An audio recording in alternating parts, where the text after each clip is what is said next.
see you this morning, to be able to worship with you on this incredible Lord's Day. And I'll tell you, I certainly have been encouraged by being with you this morning. I'm encouraged. I'm lifted up by seeing you this morning, just by your attendance and being here with you and able to worship with you this morning. I've been encouraged by the songs of praise that Keith has led us in as we've lifted up our praise and our glory to God this morning. I was encouraged by the reverent and thoughtful prayer that Dave led us in at the beginning of our worship, and I certainly was encouraged by the humbling thoughts that Ed shared with us as we thought about and meditated upon the sacrifice that's been made. And now, the incredible opportunity that we have to be encouraged this morning by the Word of God. My Bible is open to Romans chapter 13. I would encourage you to open up there. We're going to spend all of our time there in Romans 13 this morning. We're going to take a second to get there, but once we get there, all of our time will be spent in study from that chapter this morning. We think about in history as God has created everything around us. We often talk about how it is that God created the world that we live in, and certainly He did, and the nature that we're surrounded by, and the fact that He created man itself as we are here this morning. And when we think about the things that God created, oftentimes that's where our mind goes. And that's right to do so. He did create all of those things.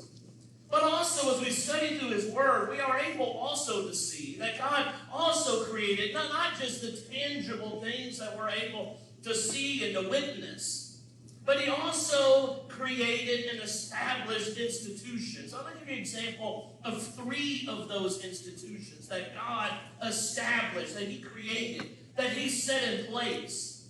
One of those that we often talk about is the home. How it is that God established the institution of the home. He created what the home was to be, how the home was to operate. He created the roles that each and every one of us inside the home would have and would fulfill, from husbands and wives to parents to children.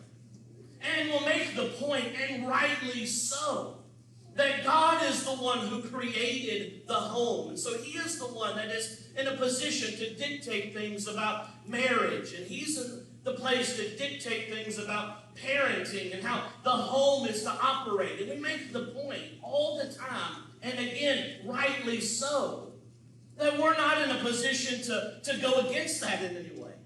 God established those things. And we say that the things that He established is the right way for the home to operate. And operating outside of those parameters is wrong, is sinful. We make that point all the time, and we do so rightly. Another institution that God established, that He created, that we spend a lot of time talking about is the church. We get to the pages of the New Testament, and even in the page of the Old Testament, all the prophecies that we see that point specifically to the church. And when we see the church established, and we study through the pages of the New Testament, and we see all of the things that God has done for us by way of this is how His church is to operate. These are the parameters with which His church is to be working inside of. This is how His church is to be organized. Whether it is from elders and deacons to preachers and teachers to the very worship that we've engaged in this morning. And we make the point, and rightly so, that operating outside of those parameters of the institution that God has established would be sinful. And again, we make that point, and we do so right. There's another institution that God established in His Word that I don't think we spend as much time on, and oftentimes hold it to different standards than we do the home and church. That institution that we want to spend some time talking about this morning is government, human government. Human government, like the home, like the church, is an institution that God established, that He set up. He is the one who permits the human governments that we deal with and that we have to live according to.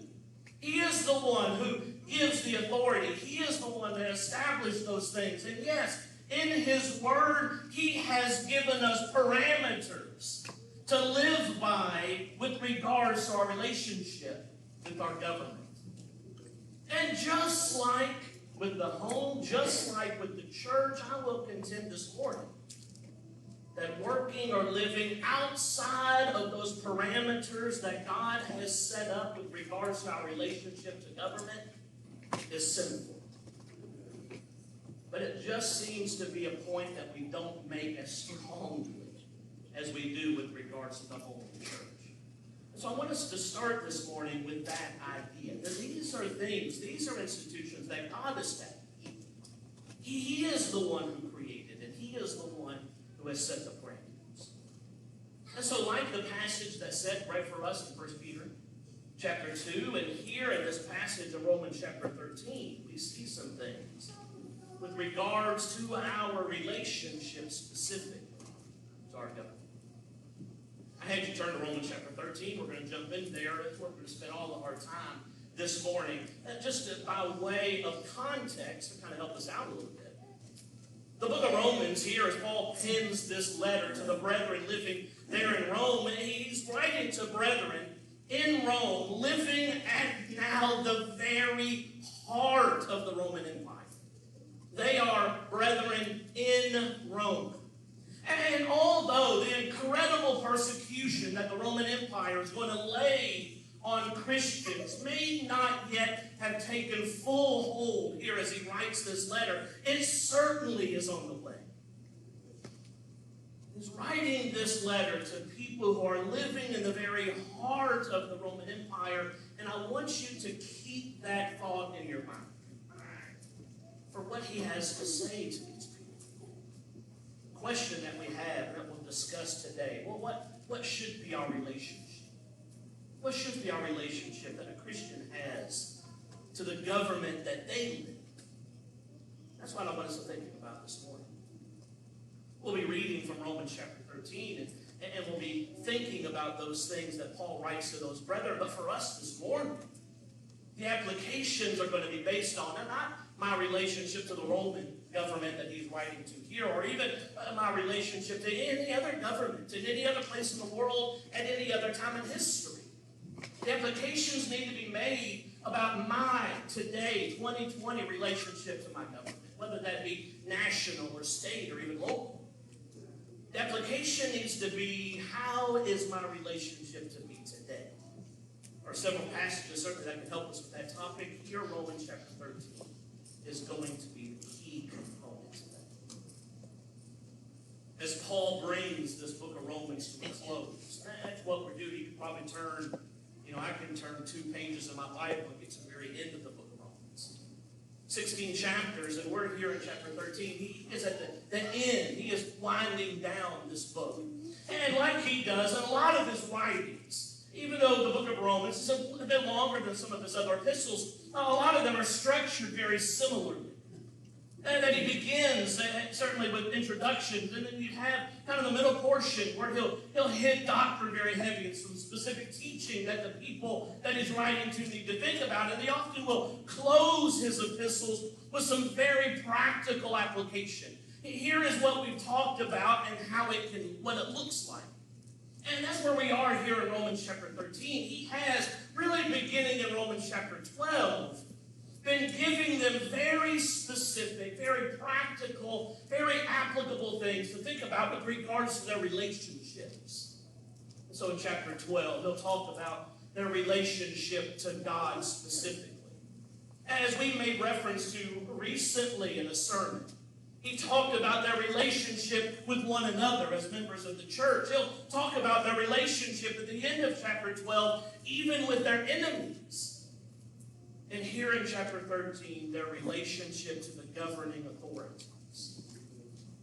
And this morning, I want us to see in this chapter that Paul, inspired by God, will give us 4 things to consider. 4 things to consider. 4 motivations, maybe is a better word. 4 motivations on why it is that we should be in subjection to laws. 1, 2, 3, 4 things all building upon each other. And so the beginning is, we should do so for wrath's sake. What does that mean? What's the word that he uses here in this text? Let's read it together. Romans chapter 13, beginning in verse 1. Let every soul be subject to the governing authorities. For there is no authority except from God, and the authorities that exist are appointed by God. Therefore, whoever resists the authority resists the ordinance of God, and those who resist will bring judgment on themselves. For rulers are not a terror to good works, but to evil. Do you want to be unafraid of the authority? Do what is good, and you will have praise from the same, for he is God's minister to you for good. But if you do evil, be afraid, for he does not bear the sword in vain. For he is God's minister, an avenger, to execute wrath on him who practices evil. There's a couple important things that happen here at the very beginning of this chapter. And maybe one of the most important things that takes place, and something we've already certainly made reference to, and something that Paul will make mention of here at the very beginning of this chapter, is to get us thinking and get us to understand that God, he is the one who established the governments of the world. He is the one who has ordained these things. He is the one who has given them and passed authority onto them. Now, that in no way means that God then becomes responsible for the decisions that those governing authorities make. He is not now responsible for all of the tyrants or dictators or evil men that have ruled in the history of the world. Doesn't mean that he is responsible for some of the decisions that are made, but certainly that the authority to rule comes from him. And Paul wanted them to understand that. He wants them to understand. He wants us to understand. That those people who are in places of authority, specifically governing places of authority, are given authority by God. And he makes that point, and that point is so important, because the point that he makes in these first 4 verses is that when we, or if we choose to resist then the law or the government that we are living under, that is to resist God, the one who established it. And what that means is it means inviting wrath, or specifically for our vernacular punishment. Why should we follow the governing authority? Certainly it's established by God, but one motivating factor is I'm going to follow the government because I don't want to be punished by it. I don't want to go to prison. I don't want to have to pay heavy fines. I don't want to get in trouble. It's a motivation that we have. Certainly it is there, established by God, but I don't want to get in trouble. I don't want to be punished in any way.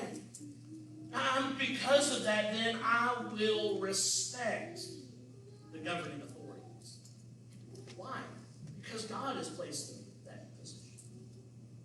Now, that really here brings us to the old cliche of respecting the office, not respecting the man. Often that's a cliche that we use. One thing that's often true about oft-used cliches is that most of the time they're spot on. I mean, we sometimes tire of hearing the same phrases that are used over and over and over again, but the reason that those same phrases are used over and over and over again most of the time is that they're spot on.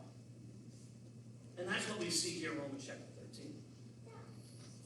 Sometimes we can get so wrapped up in so-and-so is at the height of the government, whether that be the president, or whether that be a governor, or whether that be a senator, a representative, a mayor, a city council person, whatever the case may be, we get so wrapped up into that person is a terrible person, or that person, I don't like that person, or that person isn't very nice, or whatever the case may be, and then we equate that to because they're not very nice, because they didn't smile at me at Kroger as we walked by and I said hello, or they said something that I didn't like, I then don't have to listen to anything that they say. Well, if that's the case, we're missing entirely Romans chapter 13. It is the cliche, respecting the office, not the person in the office. Well, why? Why then do we respect the office? Well, we see at the very beginning of this chapter, we respect that office simply because that office was established by God. Why do we respect the husband as the head of the house? Because that was established by God in the place. We do that. We don't have any problems doing that. Why do we respect the elders as leaders of the church, as shepherds of the church? Well, we do that because God established that. We respect that because it's the office that He set up. And here it's the exact same way. Why respect the office? Because that office was set up by God. So motivation by one. Motivation number one. We do so for wrath's sake. Second, we do so for conscience's sake. Look at 5, 6, and 7. Still Romans 13. Therefore you must be subject, not only because of wrath, that's what we just talked about, but also for conscience's sake. For because of this you also pay taxes, for they are God's ministers, attending continually to this very thing. Render therefore to all their due, taxes to whom taxes are due, customs to whom customs. Other translations will use the word reverence. Fear to whom fear. Other translations will use the word respect. I like that a lot. Honor to whom honor. And so in these next 3 verses, we move really into a bit of higher motivation. But it still is motivation. Same. Anybody can be motivated to obey because of fear of punishment. But we often teach our children that that's one of the first lines of motivation. Right? As parents, very early, that's the very first piece of motivation. Often that we teach our children. You will obey what I say. And you'll do that because if you don't, you'll get a punishment of some sort. And we can teach that as parents very young to our children. Very young. If you touch that, you may get your hand smacked because that's something you shouldn't touch. We can teach that very quickly, right? And so now their motivation not to touch that is they don't want to get their hand smacked. They don't want punishment in some way. But yet here he moves on from that kind of motivation to something a bit higher. Anybody can obey because of fear of punishment, but it is the Christian that should because of conscience. And now I think Paul in a lot of ways is even putting, as God often does, the Christian in a higher spot than even everybody else. God has raised our standards in life. It's the reality, not just here with what we're talking about this morning, but nearly in every facet of life as a Christian, my standard given by God is raised. That's what sets us apart. That's what makes us different in a lot of ways. I act differently. I speak differently. I dress differently. I do different things because the standard that God has placed on me as one of His children is high. And here he says that you shouldn't just obey just for wrath's sake, but also for conscience's sake. Because it's the right thing to do. Because it's the right thing to do. I'm taking now every thought and every opinion and every selfish idea out.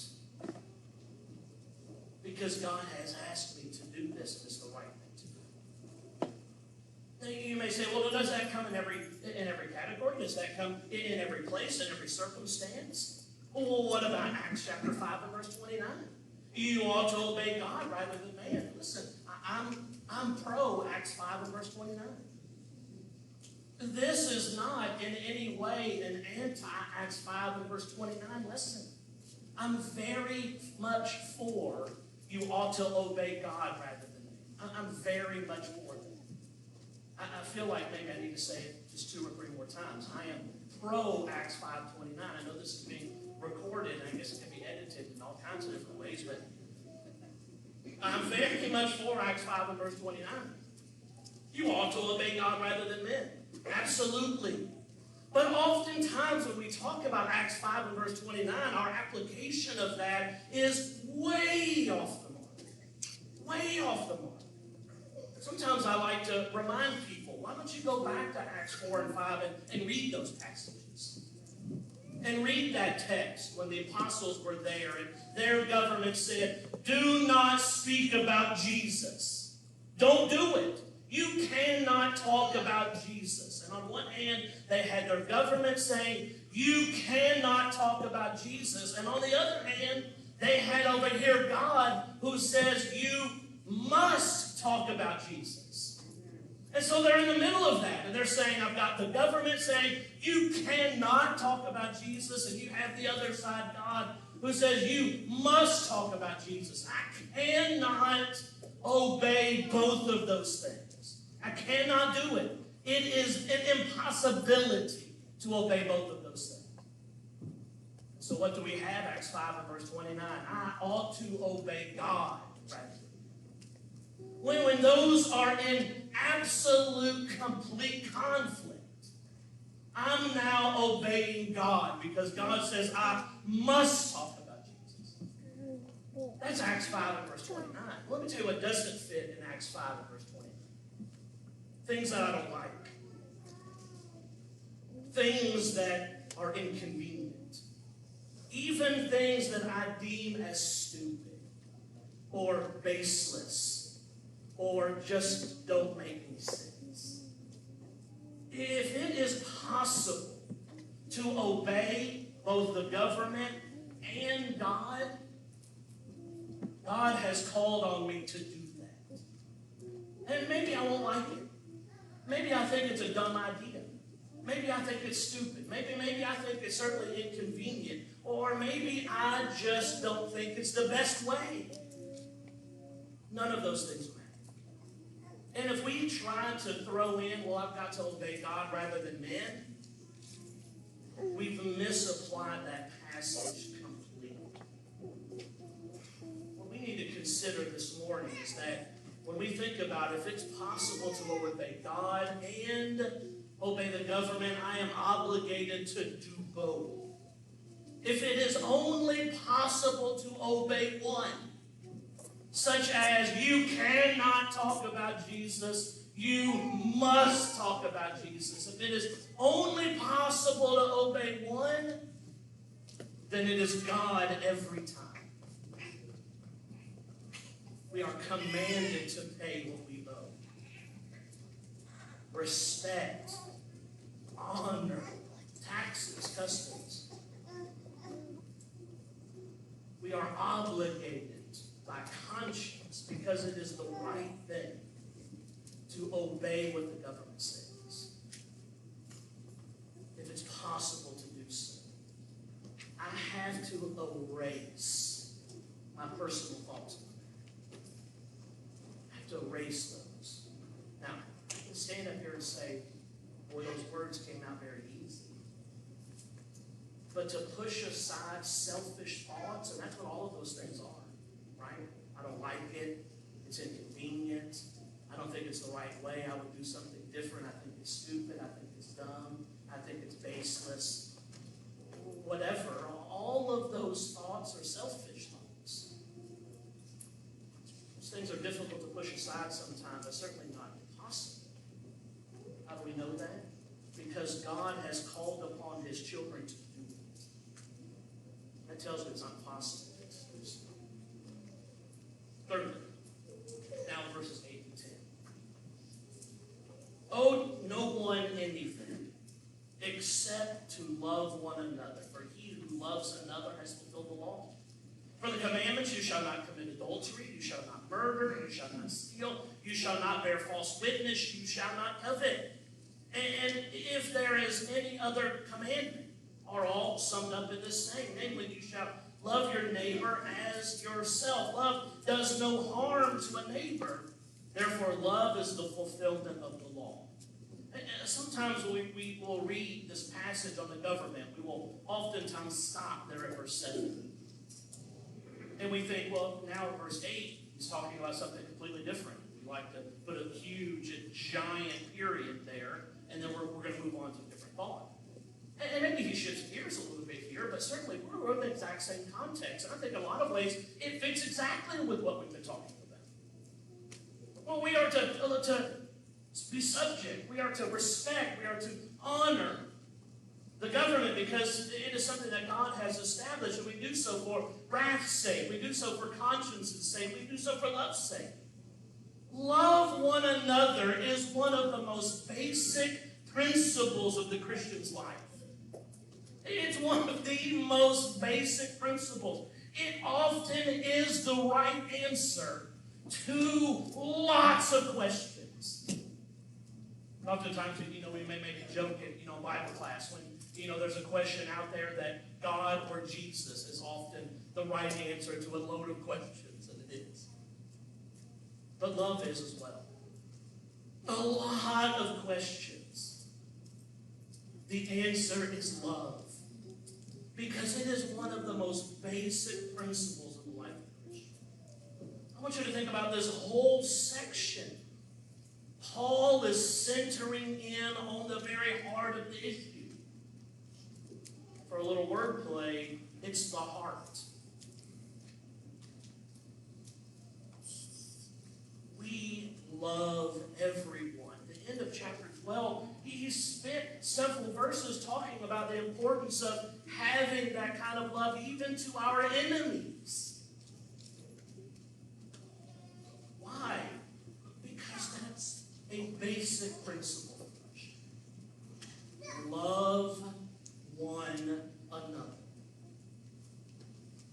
So I love that at the very beginning. Verse 8. Owe no one anything except to love. One of the greatest motivations that a Christian has for anything is love. That's why when Jesus was asked about the greatest commandments, instead of giving a huge list, even like the one that we have here in verse 9, he says, love God and love your neighbor. That was it. He was done. He was done. He says, if these two things, everything is encompassed in these two things. It is love.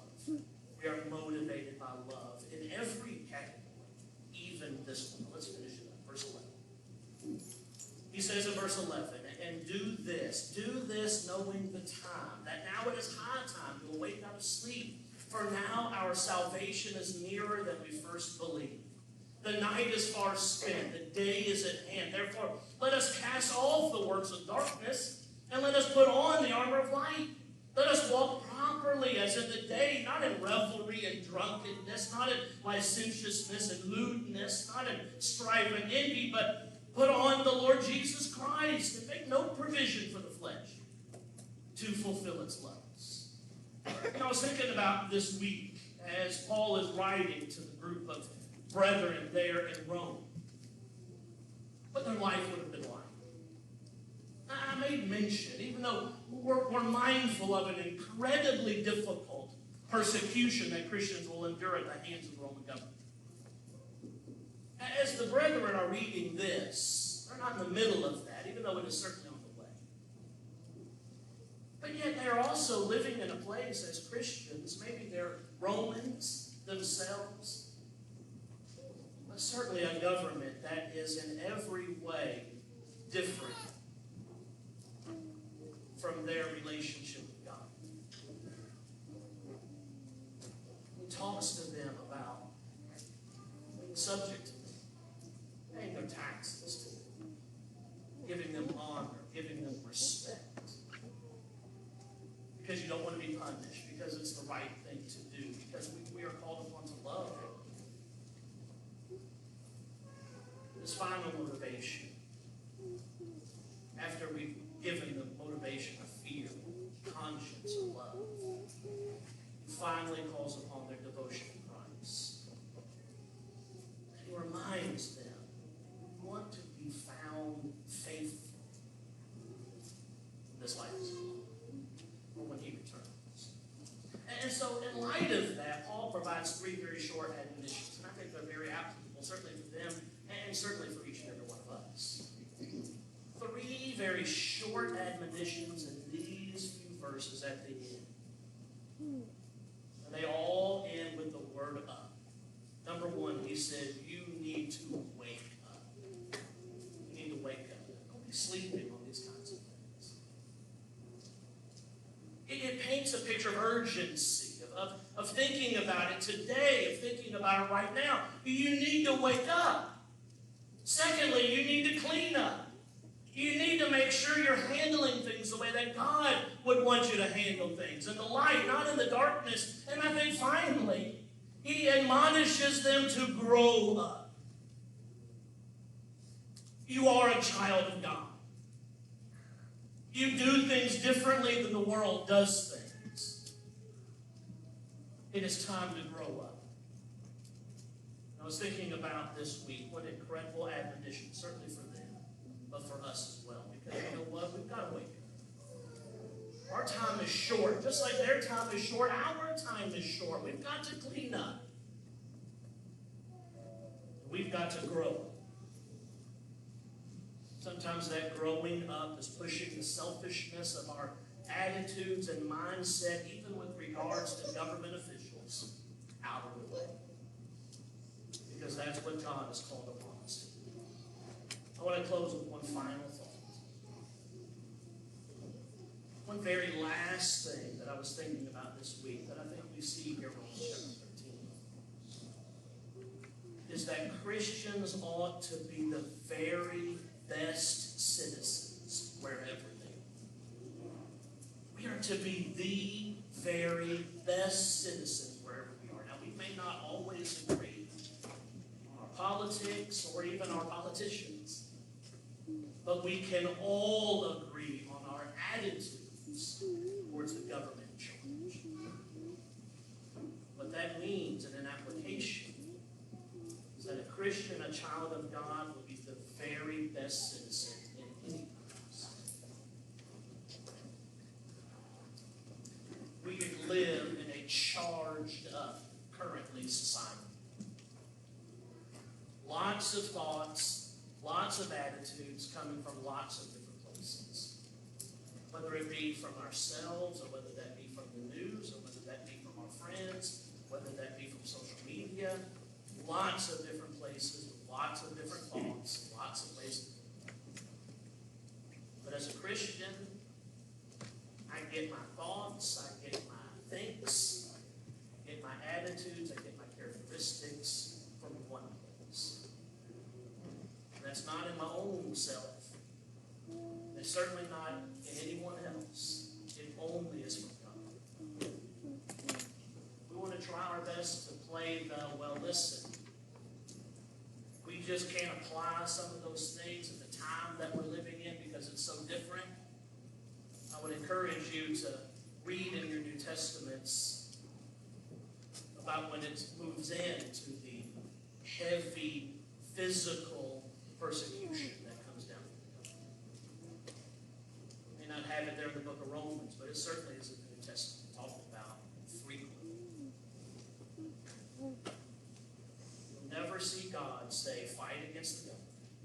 You'll never see God, don't respect the politicians. You will always see love and honor and respect. Because God's word was good and right and wise for then, it is good and right and wise today. If the Lord wills another 100 years or 1,000 years in time, it will be good and right and wise then. Whatever it looks like. Important things to be thinking about. Important things to be considering this week. Chew on that passage. There are others as well, separate from 1 Peter chapter 2. Let me give you an example that talks about something very similar. But important things for us to be thinking about as Christians, as children of God, our relationship, even to our government. What Keith is going to lead us in the Song of Invitation. It gives us an opportunity to be thinking about not just our relationship to those people that were around, but most importantly during this time, our relationship with God.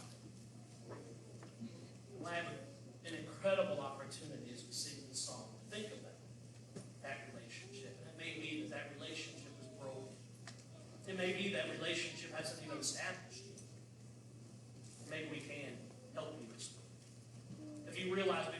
sin. Your relationship with God is not where it needs to be. You need to have those sins washed away to be reconciled with Him. Let's do that. Maybe you shared an incredible relationship with Him, but because of your decision, you walked away from Him. I encourage you in every way to walk back, to come back to Him. He's waiting and He's ready.